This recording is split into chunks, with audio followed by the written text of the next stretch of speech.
Bonjour et bienvenue sur Bloc Moteur, vous êtes avec Alex, on se retrouve aujourd'hui pour la deuxième partie de la vidéo sur les coulisses du mondial de l'automobile. Ce que je vous propose, c'est d'aller de l'autre côté de la caméra comme pour la première partie, live commentary en parallèle, et je vous le dis dès aujourd'hui, la semaine prochaine, même habit, même décor, parce que je vais le tourner tout de suite après la conclusion de l'intro d'ici, la vidéo bilan du salon, de ce que j'en ai pensé par rapport à l'avant-Covid et l'après-Covid, puisque je suis déjà là en accès presse, c'est pas nouveau pour moi. Et je pourrais vous dire si, à mon sens, cet événement a de l'avenir sur la durée. J'espère en tout cas que la première partie du mondial de l'automobile vous a plu. Vous avez été assez nombreux à faire des retours plutôt positifs, donc c'est très bon signe et ça nous fait plaisir. Donc on passe sur la même mode pour la deuxième partie. C'est parti, et oui, j'oubliais, si vous aimez bien nos vidéos, pensez à vous abonner à la chaîne YouTube, à activer les notifications, le petit j'aime qui fait plaisir, le commentaire et tout ce qui va avec. C'est parti, let's go! Et donc on se retrouve de nouveau sur le stand d'Autoscout, là où on s'était arrêté la semaine dernière avec, vous pouvez le voir, la magnifique Jordan F1. C'est une très très belle voiture qui a déjà fait un podium. Il y a une histoire un peu controversée autour de ce podium.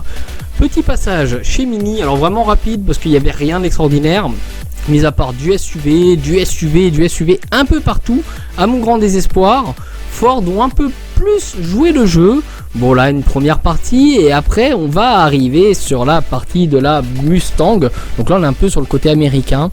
Le stand un peu plus sympa que Cadillac quand même, en parlant d'américain, parce que Cadillac, je veux pas vous mentir, j'ai trouvé ça un peu trop SUV-tisé, si vous voyez ce que je veux dire. Vous pouvez voir, il y avait une voiture qui était bâchée. Alors le seul problème de la presse, quand vous venez un peu en avance, des fois, vous n'avez pas tout qui est dévoilé. Alors l'idéal c'est de pouvoir rester 2 jours. Et je vous laisse faire le calcul, 2 jours c'est assez long et ça coûte des frais. Donc nous, avec notre faible assaut, on ne peut pas. D'ailleurs, si vous voulez nous aider, pensez à vous abonner. Constructeur chinois. Et là, vous allez voir, c'est des voitures assez sympathiques. L'accueil plutôt sympa. Ils savent faire les formes, ils savent faire le design, ils ont vraiment progressé. Et là, vous allez voir un petit peu l'intérieur des voitures. Voilà, on joue un petit peu avec la caméra 360, mais regardez cet intérieur. C'est vraiment super bien fini quand même. La hausse de qualité faite par nos amis de Chine, c'est incroyable. Là, on arrive vraiment sur du luxe, de la vraie belle voiture. Là, une petite mise en scène, je sais plus c'est quelle marque, je m'en souviens plus. C'est marqué en haut derrière. Et là, c'est vraiment côté tradition, THK, voilà, vous l'avez. Tradition chinoise. Ici vous avez Xpeng. Alors Xpeng, je veux pas vous mentir, c'est pas là où qu'on a eu le meilleur moyen de filmer et de l'accès.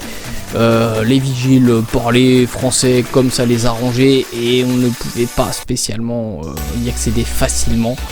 Bon, vous n'avez rien loupé, c'est un SUV électrique assez banal. Là, on est chez Leapmotor. Donc Leapmotor, c'est une marque du groupe Stellantis qui montre la qualité et qui vante la sécurité de ses modèles à travers la structure désossée. Et du coup, ça vous permet d'y voir un peu plus clair. D'ailleurs, c'est chez eux que j'ai pris un décafé notamment. Ils sont super sympas. Là, encore une voiture bâchée. Lorsque je suis passé, excusez-moi, elle était bâchée, c'est dommage. Mais regardez, là aussi, la qualité de finition, c'est assez surprenant. Les constructeurs chinois, comment ils ont haussé le niveau. C'est l'avenir, de toute façon. La concurrence Europe-Chine ne fait que commencer. Et j'espère que ce sera de bon augure. Alors là, vous êtes du côté de Crédit Agricole Mobilité. Donc il y avait différentes voitures et marques. Bon, on n'a pas fait le tour de toutes les voitures, mais bon, ça a compensé certains stands absents. Comme je vous l'ai dit dans la première partie de la vidéo, on peut déplorer l'absence de certains constructeurs. Alors je vous rassure, on voit une Tesla là, il y avait bien un stand Tesla. Bon, il n'était pas géant, il n'était pas fameux, mais il était là. Là, on arrive entre Volkswagen et Skoda, le groupe VAG, ni plus ni moins. Volkswagen, Audi, Seat, Skoda et je vous en passe. Donc vous allez découvrir Volkswagen. Là c'est pareil par rapport aux autres éditions, vu qu'on est vraiment là pour parler de l'immersion, il n'y a plus de goodies. À l'époque vous aviez des petites clés USB, de documentation, de tout ça, il n'y a plus rien. C'est vraiment, on est là pour filmer, faire des photos et sauf qui peut, débrouillez-vous pour avoir les infos. Et c'est dommage parce que du coup ça donne pas envie de s'attarder sur un modèle, là où qu'à l'époque on aurait peut-être fait plus de modèles, plus de détails, plus de précision. Bah là aujourd'hui vous n'avez pas envie de le faire tout simplement, voilà. Alors Volkswagen joue beaucoup la carte de l'ancienneté, hein, au même titre que Renault, là où Renault va surtout reprendre de l'ancien design et mettre ça sur les nouvelles voitures. Volkswagen ont apporté une vieille Golf GTI, magnifique, hein, regardez ça, ça vous permet de voir un peu l'évolution un peu des voitures à travers le temps. C'est super sympa. Donc là vous avez de la GTI, en veux-tu, en voilà. Mais en fait les nouvelles GTI sous les noms de ID, etc. Bah, je vais pas vous mentir, c'est ni plus ni moins que de la Golf électrique. En fait on joue derrière des dénominations commerciales. Mais si vous me dites que ça c'est pas une Golf, bah voilà, alors c'est sûr elle est pas thermique, hein, mais est-ce que vous voyez autre chose qu'une Golf? Bah moi voilà quoi. Le Tayron, voilà, c'est une évolution du Volkswagen Touareg, enfin voilà. Là vous retrouvez vraiment diverses petites évolutions, et ils changent de nom, ils changent de look pour dire c'est électrique, ils changent de nom, mais en fait c'est, ils reprennent une base, ils l'électrifient, ils changent le design et après ils disent c'est nouveau, voilà. Donc c'est un petit peu dommage. Bon bah on a basculé du côté de chez Skoda. Bon bah vous allez voir la Skoda Tesla, je vous laisse me dire c'est laquelle en commentaire, attention ça va pas tarder, et c'est pour bientôt. Voilà la Skoda Tesla, franchement quand je l'ai vu de l'arrière je fais ah c'est une Tesla, c'est pas possible.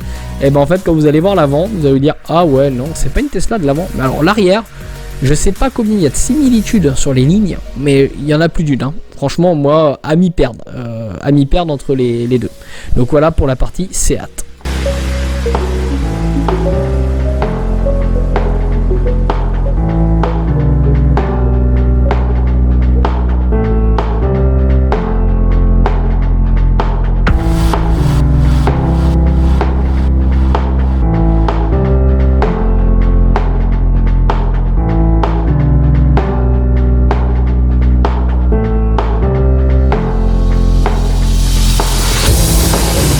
Et donc là c'est la partie BMW. Alors ils ont mis une très belle BMW de compétition, elle est magnifique, franchement je me suis éclaté à la voir, très protégée, hein, les vigiles autour etc. On avait l'impression que c'était une VIP la voiture, sans déconner, elle est vraiment belle, de belles couleurs, le design est vraiment magnifique, et pourtant ceux qui me connaissent savent que BMW c'est pas la marque que je porte le plus dans mon cœur.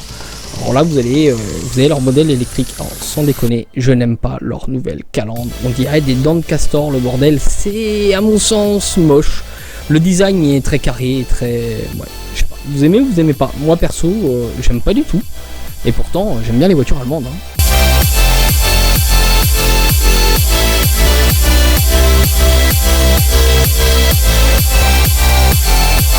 Et je vous en parlais un petit peu plus tôt dans la vidéo, Cadillac, le stand Cadillac. Franchement, regardez-moi ça, c'est que du SUV quasiment, c'est... Désolé, mais je vais être horrible dans mes propos, mais c'est dégueulasse quoi. Du SUV, c'est pas de la voiture. Alors vous allez me dire, oui, mais l'électrique, faut les rehausser, faut ceci, faut cela. Vous trouvez ça beau, vous? Du SUV partout? Vous arrivez sur des stops, les gens qui roulent avec une voiture normale ne voient plus rien parce que les gens ils travaillent avec leur gros SUV et on voit rien du tout et c'est la galère. Même titre que Peugeot, regardez Peugeot. Oh, SUV, SUV, SUV, SUV. Mais franchement, le marché est inondé par les SUV. Alors là, vous les voyez avec plein de couleurs, mais ils ont été retirés ces couleurs-là après, hein, sur la suite du salon. Je le précise quand même à titre d'information. Franchement, c'est pas, ça retire de la personnalité. Heureusement que Peugeot a proposé un concept car, a proposé une voiture de compète, a proposé quelque chose un peu de différent, parce que on se serait presque ennuyé. On a l'impression que c'est toutes les mêmes et ça donne pas envie de faire du contenu sur les SUV, parce que un SUV c'est un SUV, c'est un gros machin qui est super haut avec des grosses roues et on lui dit voilà, vous êtes en hauteur, vous êtes en sécurité. Par contre, regardez-moi ce prototype. C'est magnifique. Le travail, alors c'est très linéaire, on sait que ça se fera jamais, hein. Regardez les lignes qui montent toujours du bas. Et si on regardait bien, ça va du en bas à gauche vers en haut à droite, le signe de progression, la courbe de progrès. C'est très marketing, mais ça fait une courbe de progrès. Et si on regardait, le pare-brise descend plus bas que le capot. Et c'est assez rigolo et intéressant le design. Ils ont vraiment été chercher les lignes. Alors ça restera qu'un concept car, je vous l'accorde, mais ils ont vraiment été chercher quelque chose. Et là vous avez, non pas un concept car, mais une voiture du Mans. Et ça c'est franchement magnifique.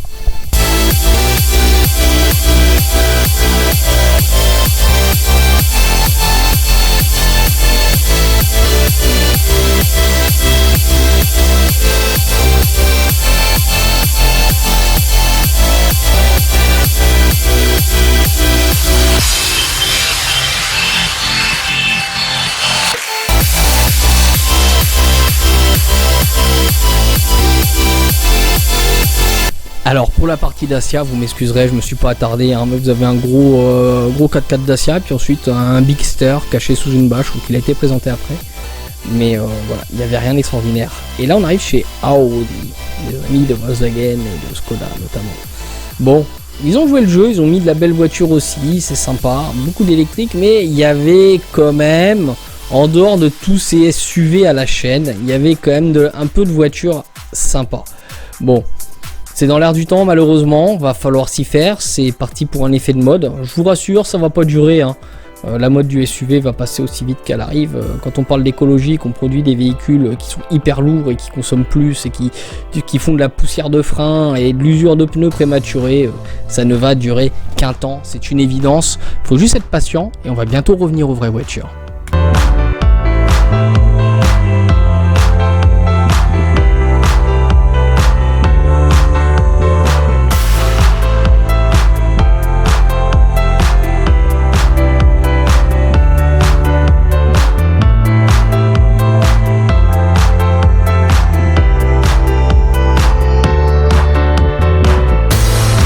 Alors là, c'est mon coup de cœur du salon, la Alpha 33 Stradale. Alors je sais pas si je le dis bien, mais voilà, c'est mon coup de cœur.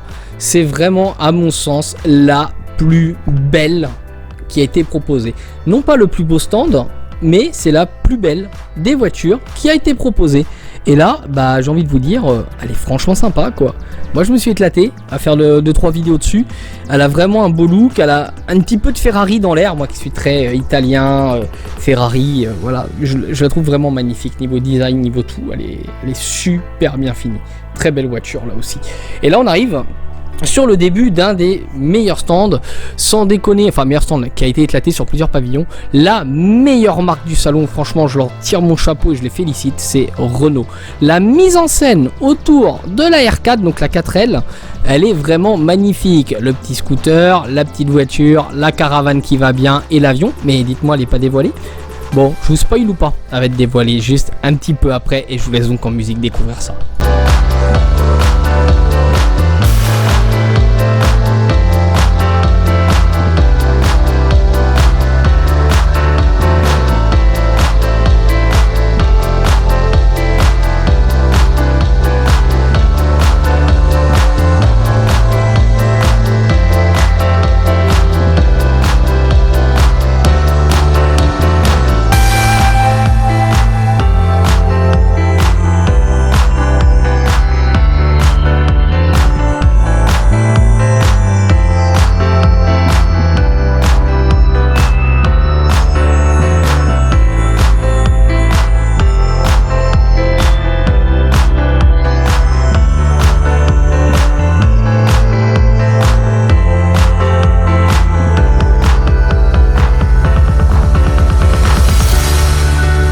Et donc voici la R4, alors sans déconner, elle reprend les lignes, mais ça n'a rien à voir niveau gabarit, hein.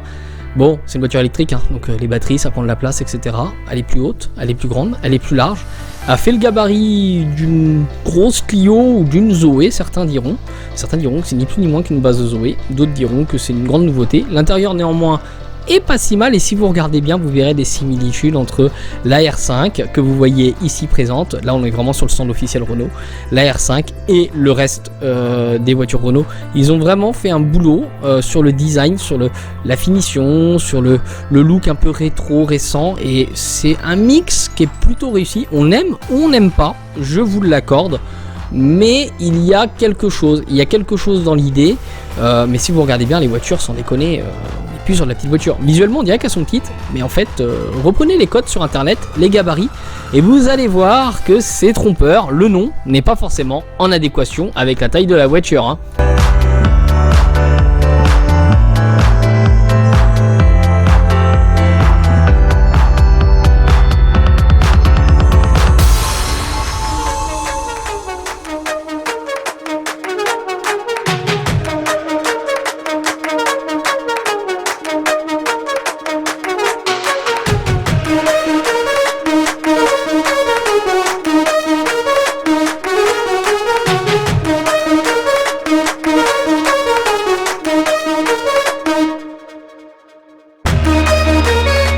Et donc la Renault emblème, Bon, après là vous allez voir, hein, vraiment au niveau design, Renault ils ont fait du moderne avec l'emblème par exemple, mais ils ont fait du rétro design avec la R5, la Twingo, la R4.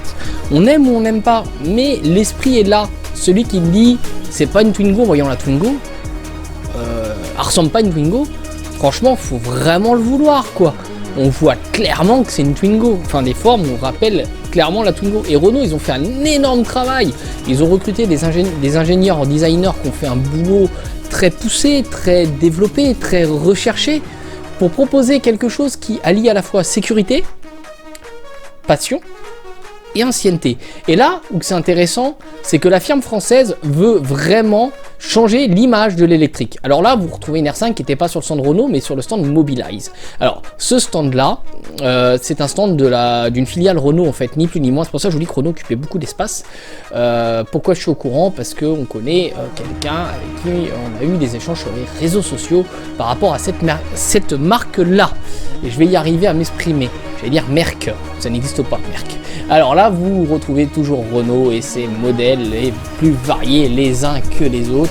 Je vous laisse me dire en commentaire ce que vous en pensez.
La fameuse estafette. La voiture avec ses caméras en guise de rétro. Vraiment, on est dans un autre monde, un autre univers. Est-ce qu'elle va vraiment voir le jour? Est-ce qu'elle va vraiment être proposée? Pour le moment, c'est plus un prototype, mais elle est mignonne, elle a quelque chose. Voilà, là encore, on est sur du rétrofit, là encore, on est sur du design, là encore, on est sur une vision de l'avenir par Renault. Quelque chose de proposé, différent, qui peut changer et qui permet d'y voir une autre vision de l'automobile électrique. Vous aviez aussi dans le stand des animations autour de l'électricité, sur l'histoire de l'électrique, et là vous voyez différents véhicules.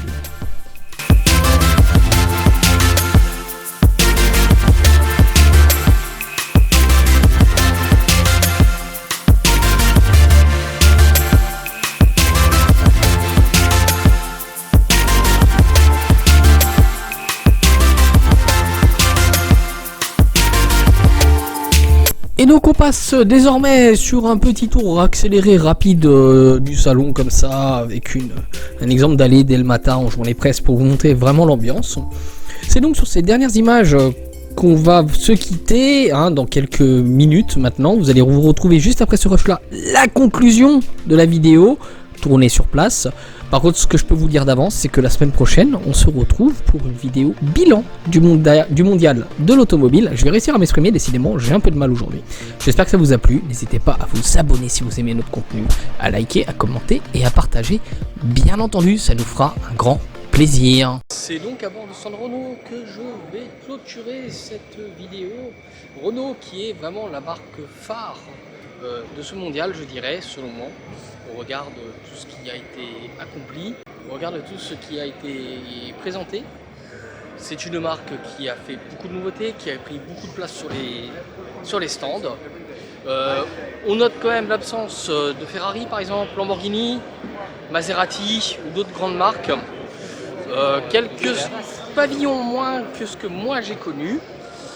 J'espère en tout cas que ce contenu vous a plu. Ça reste un salon qualitatif avec beaucoup de nouveautés. On a vraiment pris plaisir et je souhaiterais personnellement remercier du fond du cœur l'organisation du Mondial de l'Automobile de nous avoir donné nos premiers accès au niveau de Bloc Moteur, puisque moi j'ai déjà eu à l'époque, mais pour Bloc Moteur c'est les premiers accès officiels presse.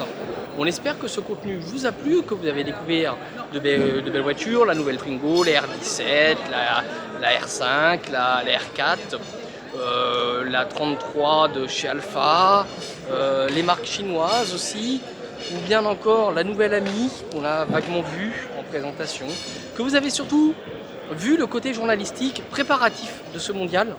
C'était l'objectif de cette vidéo et j'espère vraiment que cet objectif est atteint, que vous avez pu voir un peu les coulisses, le décor, le côté un peu journalistique de ce qu'on peut vous proposer, ce que BFM TV, M6 ou TF1 peuvent vous montrer. C'est tourné notamment aujourd'hui, ils reviendront tous les jours certes, mais une grande partie tournée aujourd'hui, puisqu'il y a moins de public, on a accès à plus de choses, il y a moins de barrières, on peut s'approcher des véhicules, et ça, c'est fun, c'est pas courant.